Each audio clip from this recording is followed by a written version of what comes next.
So yun na nga ano, reverse tayo ngayon. Yung subdivision na inuhuli ko, yun yung inuna ko. Kasi may nagtanong kung pwede unahin ko daw yung parcel niya kasi aalis sila at bukas mababalik. So nakapag-text naman siya bago ako makapag-ayos, kaya ito, inuna ko sila. Another day, another delivery.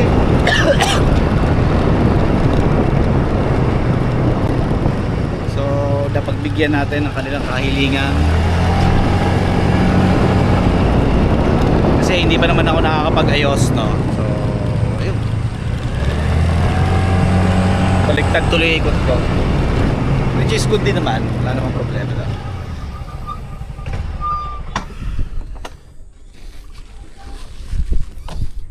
SPX guys, napanood nyo ba yung mga video ganun sa Facebook, yung mga seller pinadala na maayos yung parcel, laman yung item nila, then yung parcel parang hindi ata na-deliver, no? Tas na RTS, bumalik sa kanila yung item. Pagbalik ng item sa kanila, iba na yung packaging, iba na yung lamak, kung hindi ba to soft drinks, gano'n, parang pinapalitan. So ayun, no? Ayon dun sa mga comment na nababasa ko, ano daw, tinira daw ng rider, parang rider daw ang umorder, tapos ganyan, pinalitan daw laman.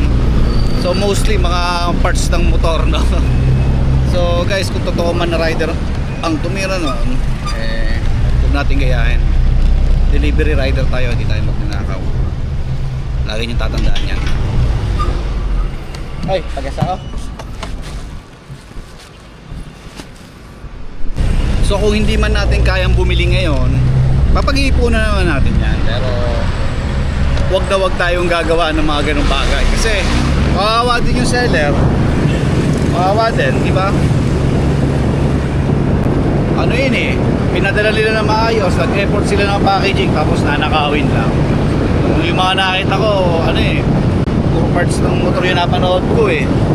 Kung hindi CVT set, tambucho. So yun lang, no? Kung kaya naman, pag-ipunan, pero wag na wag gagawa ng masama, guys. Masama yan.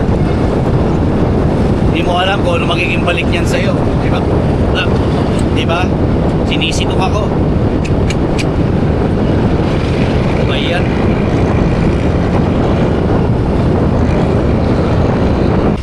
Kaya lagi niyong tatandaan, ha, huwag niyong ibababa yung sarili niyo sa ganung level.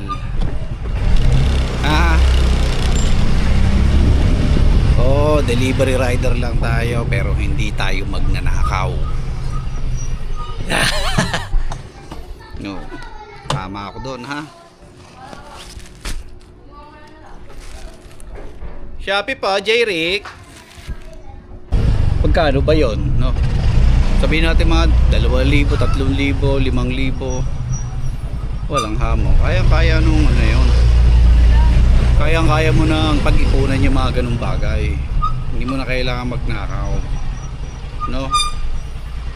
Kaya wag na wag yung gagawin yon, guys.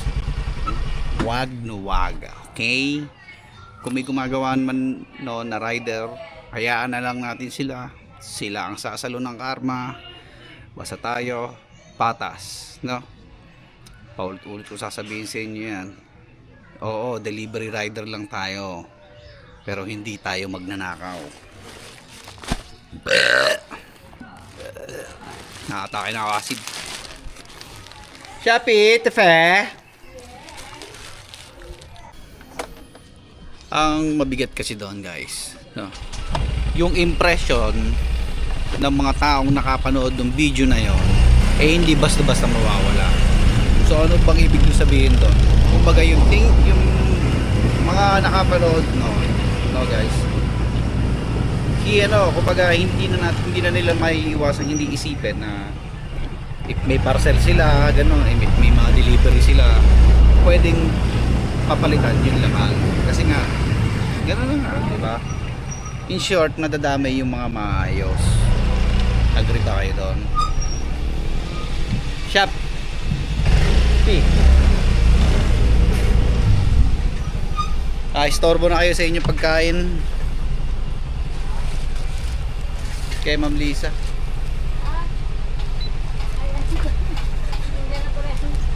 1,360. So, yun. Hindi man natin maalis sa isipan ng mga nakapanood no, na pwede mangyari sa kanila yon. Ipakita lang natin sa kanila na maayos tayo, na mabuting tao tayo at hindi natin kayang gawin yun. So, ayun, sa akin for 3 years, alam na ng mga customer ko yan na hindi ko kayang gawin nyo. At alam ko naman din na yung mga nakapalo sa akin, no, kayo na mga kasama ko sa pagdi-deliver, hindi rin naman kayang gawin yun. Kaya saludo ako sa mga delivery rider na lumalaban ng patas, no? Uulitin ko ulit sa huling pagkakataon, oo, delivery rider lang tayo pero hindi tayo magnanakaw. So yun, tapos ko na yung video dito, no? Kasi tapos na yung first wave ko. Pabalik na ako ng hub. Okay na rin yung sinuk ko, wala na. So yun, tulad ng mga paalala ko sa inyo, ingatan ng inyong mga sarili, no? So ganito na lang muna. Bye bye.